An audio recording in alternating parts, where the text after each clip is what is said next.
दोस्तों, आज के द हिंदू न्यूज़पेपर के एडिटोरियल वाले हिस्से की तरफ आगे चलते हैं और देख लेते हैं इस पहले एडिटोरियल को, जो कि बात करता है हमारे देश में जो स्ट्रीट डॉग्स, आवारा कुत्ते हैं, इनकी बाइट से बहुत सारे छोटे छोटे बच्चे हैं, उनको कहना चाहिए बहुत ज़्यादा चोट पहुंचती है।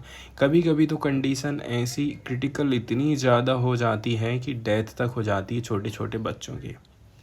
इसके अलावा आवारा कुत्तों से रेबीज जैसी बीमारी फैलने का भी खतरा रहता है। इसलिए सुप्रीम कोर्ट ने हाल फिलहाल में एक जजमेंट दिया था, जिसमें बोला जाता है कि दिल्ली के जो आवारा कुत्ते हैं उनको शेल्टर होम में रखा जाए। लेकिन जो एनिमल से रिलेटेड एनजीओस हैं, इसके अलावा जो डॉग्स को खाना देते हैं, जो एनिमल लवर्स लोग हैं, उन्होंने इसका बहुत ज़्यादा विरोध किया था। उनका कहना है कि यदि आप इस प्रकार से उनको शेल्टर होम में डाल देते हैं तो बहुत ज़्यादा भीड़ भाड़ बढ़ जाएगी, ये आपस में लड़ेंगे, खाने पीने दाना की व्यवस्था कौन करेगा। इसके अलावा इतने सारे कुत्ते हैं, तो ये सारे कुत्तों को आप कैसे करके शेल्टर होम में रख सकते हैं, जबकि इनकी संख्या बहुत ज़्यादा और हमारे पास व्यवस्था कम है। अब सुप्रीम कोर्ट ने अपने ऑर्डर को वापस ले लिया है। सुप्रीम कोर्ट ने 11 अगस्त 2025 को ऑर्डर दिया था कि दिल्ली के सारे स्ट्रीट डॉग्स को पकड़ करके शेल्टर होम्स में डाल दिया जाए। ये ऑर्डर साइंटिफिकली गलत और लीगली क्वेश्चनेबल और मोरली गलत है। आप ये चीज़ समझ लीजिए कि भाई, कोर्ट ने स्ट्रीट डॉग्स की असली साइंटिफिक सॉल्यूशन, जैसे कि ठीक है, इनकी नसबंदी कर दो, इनको वैक्सीन लगवाओ, ये सारी चीज़ें आप नहीं करवा रहे हैं, बल्कि इनको एक प्रकार से मर्सी में छोड़ दे रहे हैं आप। इस तरह लाखों जीवों को माइजरी एंड डेथ की सज़ा दे रहे हैं आप कुल मिलाकर के। बाद में 22 अगस्त 2025 को ये ऑर्डर स्टे कर दिया गया, लेकिन पहली बार में ही कोर्ट का ये स्टांस दिखाता है कि उसने साइंटिफिक एविडेंस और कॉन्स्टिट्यूशनल कंपैशन, मतलब संविधान में लिखी करुणा दया की ड्यूटी को बिल्कुल भी ज़्यादा ध्यान नहीं दिया है। इसके बाद ब्लूप्रिंट फॉर डिजास्टर। कोर्ट का ऑर्डर कुछ लोगों को सॉल्यूशन लगा, लेकिन असल में ये पब्लिक हेल्थ डिजास्टर की रेसिपी थी। शेल्टर सिस्टम दुनिया के डेवलप्ड देशों में भी फैल हो गया है। यूएस का pound system capture and kill cycle में बदल चुका है। शेल्टर्स में भीड़ भाड़ होती है, भीड़ भाड़ जहाँ होगी तो तनाव बढ़ेगा, एग्रेशन बढ़ेगा, साथ ही साथ डिसीज भी बढ़ेंगे। लाख्स ऑफ दिल्ली डॉग्स अगर एक जगह में आप डाल भी देते हो तो इससे ब्रूचुअल फाइट्स होगी, इंजरीज होगी, मास डेथ होगा। इसके अलावा करोड़ों की लागत आप लगा रहे हैं, इसके बावजूद भी ये शेल्टर्स जूनोटिक डिसीज़ फैलाते हैं, जैसे कि रेबीज़, लेप्टोस्पायरोसिस का एपिसेंटर बन जाएंगी। स्टाफ भी अनसेफ रहेगा, और अगर मास डेथ होती हैं तो कारकासेस डिस्पोज करना एनवायरमेंटल के खिलाफ हो जाएगा। कारकासेस मतलब होता है लाशों को जो डिस्पोज करेंगे कुत्तों के, वो भी एक दिक्कत हो जाएगी। इसके अलावा यहाँ पर इकोलॉजिकल साइंस को इग्नोर कर दिया जाता है। कोर्ट का ऑर्डर नेचर साइंस को भी इग्नोर करता है। जब डॉग्स को मास रिमूव किया जाता है तो एक वैक्यूम इफेक्ट होगा, मतलब जगह खाली हो गई है। बाहर के कुत्तों को तो आप नहीं कुछ कर रहे हैं। हरियाणा और यूपी से नए डॉग्स दिल्ली माइग्रेट करेंगे। क्या गवर्नमेंट दिल्ली के चारों ओर दीवार बना देगी ग्रेट वॉल ऑफ चाइना, जो कि इम्पॉसिबल है। डॉग्स हटाने से रोडेंट्स मतलब चूहे और मंकीज बढ़ते जाएंगे, जो कि एक नई हेल्थ प्रॉब्लम क्रिएट करेगा। ये WHO और इंडिया की national action plan for rabies guideline के खिलाफ है, जिसमें साफ लिखा है कि मास स्टरलाइजेशन प्लस वैक्सीनेशन ही सबसे बड़ा सॉल्यूशन है। स्टरलाइजेशन मतलब इनकी नसबंदी कर दिया जाता है पकड़ करके। इसके बाद जो नैरेटिव यहाँ पर सेट किया गया है वो गलत है। कुछ लोग नैरेटिव फैला रहे हैं कि ये conflict dog loving elite versus poor victims of dog bites है। असल में ये मिस रिप्रेजेंटेशन है। रिसर्च से ये पता चला है कि स्ट्रे डॉग्स अर्बन इकोसिस्टम का हिस्सा है, खास करके जिनके पास घर नहीं है उनके लिए ये जो स्ट्रे डॉग्स है ना, यही विदेशी ब्रांडेड डॉग से कम नहीं होते हैं। स्ट्रे डॉग्स ही उनका कंपेनियन है, साथी हैं, ये उनको कंफर्ट प्रोवाइड कर रहे हैं और यही इनके गार्जियन है, समझ लीजिए। यानी डॉग्स रिमूव करने से सबसे ज़्यादा नुकसान तो गरीब और बेघर लोगों को ही होने वाला, क्योंकि वो लोग डॉग खरीदते नहीं हैं, इन्हीं को अपने घर में रोटी दाना पानी देना चालू कर देते हैं। इसके बाद असली मुद्दे को किस प्रकार से छिपाया जा रहा है। स्ट्रे डॉग इश्यू को डाइवर्जन टैक्टिक बना दिया गया है। असली गवर्नेंस फेलियर छिपे हुए हैं, जैसे कि voter fraud allegation, bad infrastructure, हर साल मानसून में रोड्स का डूबना, करप्शन और इन्फ्लेशन। इस प्रकार के डॉग्स वाले मुद्दे यदि देश के सुप्रीम कोर्ट में चल रहे हैं तो बाकी के जो बड़े बड़े इश्यूज हैं वो दब जाते हैं, और यही इस प्रकार की घटनाएं हमको देखने को मिल रही। सुप्रीम कोर्ट को वहाँ की जो म्यूनिसिपल कॉरपोरेशन है उससे क्वेश्चन करना चाहिए था कि उसने स्टैट्यूटरी ड्यूटी क्यों फेल कर दिया, ना कि डॉग्स को ही टारगेट किया जाना। इसके बाद जो सॉल्यूशन है वो ABC ही है। ABC मतलब एनिमल बर्थ कंट्रोल प्रोग्राम, जिसमें स्टरलाइजेशन और वैक्सीनेशन का काम किया जाता है। जयपुर और जोधपुर में यह सक्सेसफुल रहा है, जहां पर डॉग पॉपुलेशन डिक्लाइन देखने को मिला, वैक्सीनेशन कवरेज भी काफ़ी हाई रहा। लेकिन दिल्ली की नगर निगम ने इसे कभी प्रॉपरली इम्प्लीमेंट नहीं किया। क्यों? हो सकता है बजट कम था, टारगेट अधूरे रहे, अकाउंटेबिलिटी जीरो रही। प्रॉब्लम डॉग्स नहीं है, प्रॉब्लम है नगर निगम की ड्यूटी की कमी। सुप्रीम कोर्ट का ऑर्डर भी लीगली फ्लॉड था, क्योंकि 2024 में जस्टिस माहेश्वरी बेंच ने ABC रूल्स 2023 को अपहोल्ड किया, इनडिस्क्रिमिनेट किलिंग को गलत कहा था। 22 अगस्त 2025 का मॉडिफाइड ऑर्डर इस कन्फ्लिक्ट को ठीक कर देता है, ह्यूमन साइंटिफिक डॉग मैनेजमेंट पर फोकस रखता है।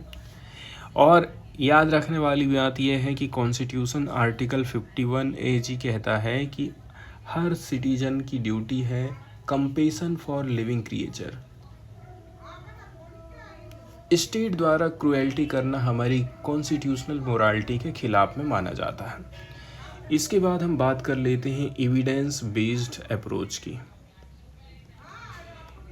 कोई डिनाई नहीं करता है कि डॉग बाइट्स हमारे देश में एक इशू है, लेकिन सॉल्यूशन मास किलिंग या फिर शेल्टरिंग नहीं हो सकता है। स्पेसिफिक एग्रेसिव डॉग्स ह्यूमन तरीके से कैप्चर करके एक्सपर्ट को दे दो, लेकिन मास इनकार कसन करना गलत है। सुप्रीम कोर्ट का initial order victory for hysteria over science था। असली सॉल्यूशन है sterilisation plus vaccination plus accountability for MCD। Human और साइंटिफिक तरीके अपनाना ही शहर को सेफ और डेमोक्रेटिक बनाता है।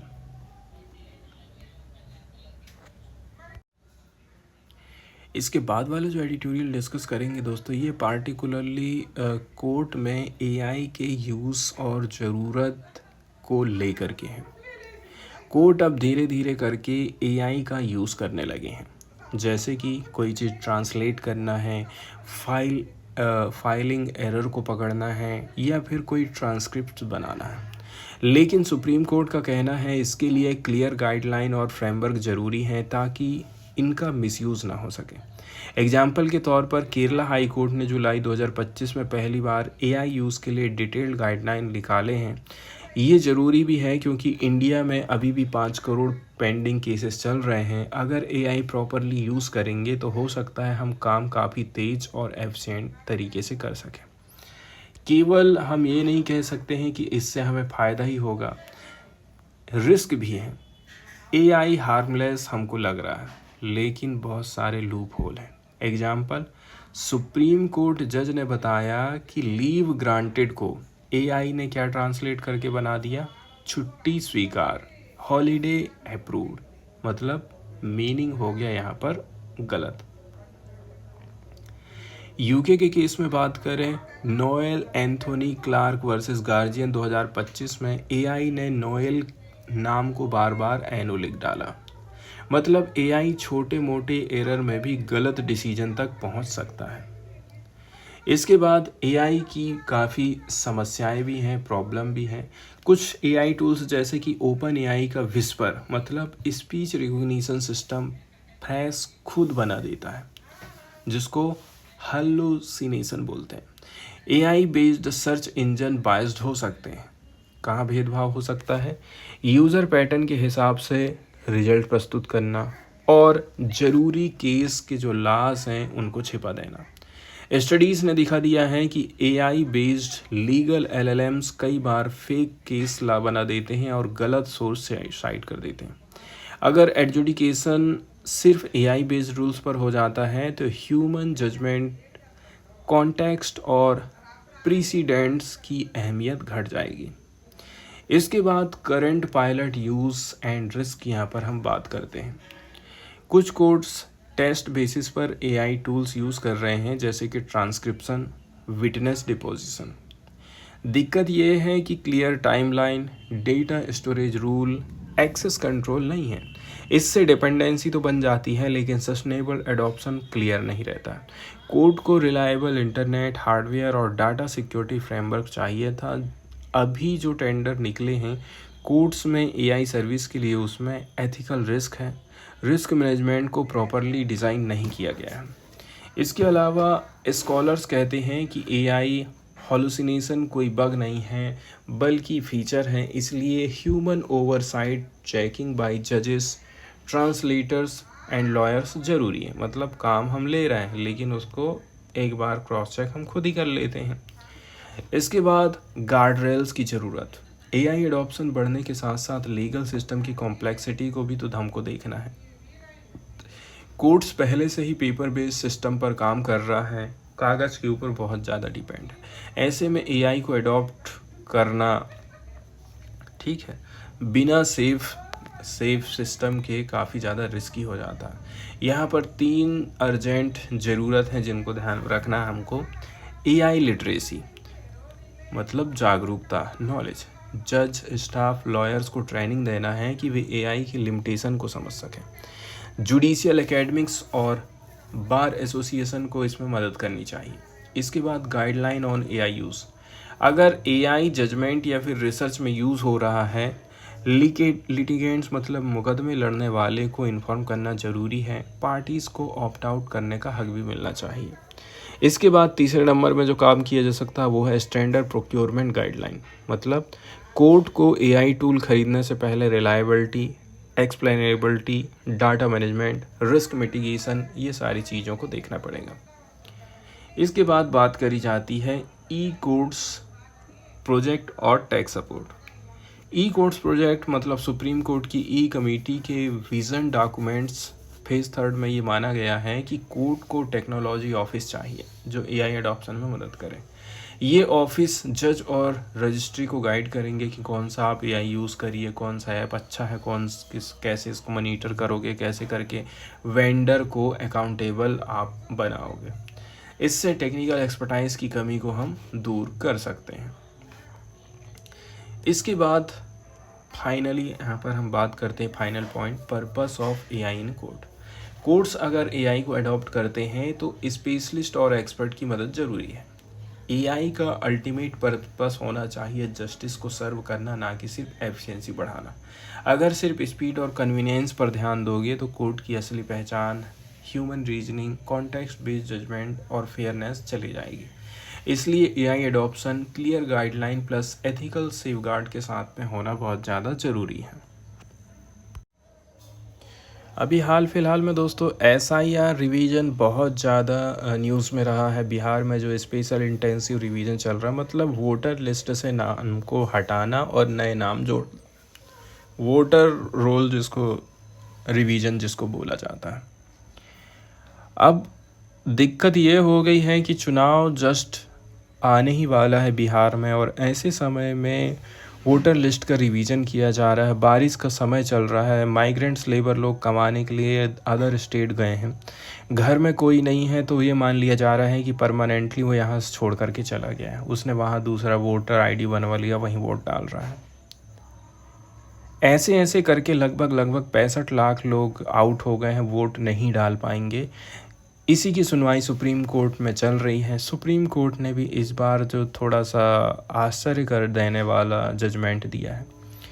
सुप्रीम कोर्ट जिसमें जस्टिस सूर्यकांत और जस्टिस जॉय माल्या बागची ने फ्राइडे को ऑर्डर दिया कि बिहार की असेंबली इलेक्शन में पॉलिटिकल पार्टीज ईसीआई को मदद करें, चुनाव आयोग की मदद करें, ताकि जो वोटर्स ड्राफ्ट इलेक्टोरल रोल से छूट गए हैं उनको वापस जोड़ा जा सके। कोर्ट ने अर्जेंसी दिखाई है क्योंकि क्लेम्स एंड ऑब्जेक्शन की लास्ट डेट 1 सितंबर है। मतलब ये क्या बात हो गई है, आपको चुनाव आयोग को जिम्मेदार ठहराने की बजाय जो ऑर्डर दिया जा रहा है वो पॉलिटिकल पार्टीज़ को बोला जा रहा है कि आप थोड़ी इनकी मदद कर दो। भाई इनसे गलती हो गई, ये लोग डिलीट कर दिए। ये तो एकदम सोच से परे है। वोटर इंक्लूजन कैसे होगा? कोर्ट ने क्लैरिफाई किया है कि एक्सक्लूडेड वोटर्स ऑनलाइन क्लेम या फिर ऑब्जेक्शन फाइल कर सकते हैं।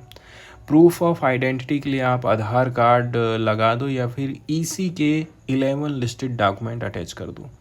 आरजेडी के वकील कपिल सिब्बल ने डेडलाइन एक्सटेंड करने की मांग करी थी। कोर्ट ने चुनाव आयोग से बोला है अगर बहुत ज़्यादा रिस्पॉन्स आया तो इस पर कंसीडर करेंगे। सुप्रीम कोर्ट ने पार्टीज़ को यहाँ पर उल्टा डांटा है। जस्टिस सूर्यकांत का कहना है कि हमारे समझ में नहीं आ रहा, पार्टीज़ वोटर की मदद क्यों नहीं कर रही हैं? पॉलिटिकल वर्कर्स रूरल एरियाज़ में सबसे ज़्यादा कनेक्ट रखते हैं, फिर लोग उनसे दूर क्यों हैं? मतलब कोर्ट ने पार्टीज़ को जिम्मेदार ठहराया है, चुनाव आयोग को नहीं। चुनाव आयोग का स्टैंड क्या रहा है? Rakesh Dwivedi senior advocate. चुनाव आयोग ने बताया है कि बिहार में 1.6 लाख बूथ लेवल एजेंट हैं। हर रोज़ बीएलए 10 नाम वेरीफाई कर सकता है, मतलब 16 लाख नाम रोज़ वेरीफाई हो सकते हैं। सिर्फ 5 दिन में वेरिफिकेशन हो सकता है। चुनाव आयोग ने बोला है कि अभी तक 84,000 क्लेम्स फाइल हुए हैं और 2.5 लाख 80+ नए वोटर्स रजिस्टर होने आए हैं। लेकिन चुनाव आयोग ने पार्टीज़ पर तंज कसा। चुनाव आयोग ने पार्टी सिर्फ शोर मचाती हैं, असल में बीएलएस की मदद ठीक से नहीं करते हैं। मतलब यहाँ पर चुनाव आयोग और सुप्रीम कोर्ट दोनों बोल दे रहे हैं अब किसको? पॉलिटिकल पार्टीज़ को। अगली वाली न्यूज़ जो देखने वाले हैं दोस्तों, यहाँ पर हम ये श्रीलंका की पॉलिटिक्स को बताती हैं। श्रीलंका के जो फॉर्मर प्रेसिडेंट हैं और 6 बार पीएम रह चुके रानिल विक्रमसिंघे 76 साल जिनकी एज बताई जा रही है, इनको फ्राइडे के दिन अरेस्ट किया गया है। इनके ऊपर जो चार्ज लगाए गए हैं वो क्या है? जब ये राष्ट्रपति थे उस दौरान स्टेट फंड्स का मिसयूज किया था, मतलब सरकारी पैसे का गलत इस्तेमाल करना। कोलंबो मजिस्ट्रेट कोर्ट ने उनको 26 अगस्त तक रिमांड पर भेज दिया है। बात करते हैं इसका रीजन क्या है। एक सीनियर ऑफिशियल्स ने बताया है कि विक्रम सिंघे को सीआईडी मतलब क्रिमिनल इन्वेस्टिगेशन डिपार्टमेंट ने क्वेश्चन किया। ये मामला सितंबर 2023 का है, जब वो ब्रिटिश यूनिवर्सिटी गए थे। उनकी वाइफ को ऑनर किया गया था। सरकार का आरोप है कि इस यात्रा में सरकारी पैसों का मिसयूज हुआ है, लेकिन उनकी पार्टी ने इन आरोपों को डिनाई कर दिया है, खारिज कर दिया है। विक्रम सिंघे के ऑफिस का कहना है कि वो पहले क्यूबा G77 समिट गए, फिर यूएस गए यूएनजीए एड्रेस करने के लिए, उसके बाद यूके रुके और वहां डिप्लोमेटिक मीटिंग्स भी करी। मतलब ये विजिट ऑफिशियल रही थी, प्राइवेट कोई भी विजिट नहीं थी। हिस्टोरिक मूवमेंट की बात करें, ये श्रीलंका में पहली बार है कि किसी एक्स प्रेसिडेंट को अरेस्ट किया गया है। ये स्टेप गवर्नमेंट की एंटी करप्शन प्रोब का हिस्सा माना जाता है। यदि हम पॉलिटिकल बैकग्राउंड की बात करें दोस्तों, जो विक्रम सिंघे हैं लीडर माने जाते हैं यूनाइटेड नेशनल पार्टी, श्रीलंका की सबसे पुरानी पार्टी में से एक है। उसके जुलाई 2022 में गोटाबाया राजपक्षा ने रिजाइन दिया। इसके बाद अर्जेंट पार्लियामेंट्री वोट से ये बन गए राष्ट्रपति वहां के। 2 साल तक रूल किया और इकोनॉमिक क्राइसिस नेशंस को रिकवरी और स्टीर किया, संभालने का काम किया। 2024 प्रेसिडेंशियल इलेक्शन में अनुरा कुमार दिसनायके से लेकिन ये हार गए। रिएक्शन एंड सपोर्ट की बात करें तो कोर्ट के बाहर कई सारे बिग लीडर्स और सपोर्टर्स हमको देखने को मिले थे जिन्होंने इनको सपोर्ट दिया है। फॉर्मर प्रेसिडेंट मैत्रीपाला सिरिसेना जैसे लोग, opposition MPs including Namal Rajapaksa, Mahinda Rajapaksa के बेटे हैं। कुछ पॉलिटिशियन ने अरेस्ट को क्रिटिसाइज किया है कि government x head of state को टारगेट कर रही है, मतलब बदला लेने की कोशिश की जा रही है। लेकिन minister of public security Ananda Wijayapala ने पार्लियामेंट में बोला है ला इक्वली अप्लाई हो रहा है सबके ऊपर, चाहे राजा हो, चाहे रंग हो, चाहे फकीर। रिसेंट सेटबैक की बात करें, ये जो अरेस्ट है विक्रम सिंघे के लिए दूसरा बड़ा झटका है। पिछले महीने सुप्रीम कोर्ट ने बोला था कि 2022 में एक्टिंग प्रेसिडेंट रहते हुए जो इमरजेंसी उन्होंने डिक्लेयर किया था वो अनकॉन्स्टिट्यूशनल था और फंडामेंटल राइट्स को वायलेट करता था। अब आप सोच लीजिए, इस प्रकार के डिसीजन, इस प्रकार का बड़ा डिसीजन क्या हमारे देश की कोर्ट ले पाएगी कभी प्रधानमंत्री के खिलाफ में? वो तो चुनाव आयोग ने इतनी बड़ी गलती कर दी, 60 लाख लोगों को बाहर निकाल दिया, इसके बावजूद बोल रहे हैं पॉलिटिकल पार्टी कि भाई आप कर क्या रहे, देख क्या रहे हो, जाओ इनका नाम सुधरवाओ, गलती हो गई है इनसे। इस प्रकार के डिसीजन हमको देखने को मिलते हैं।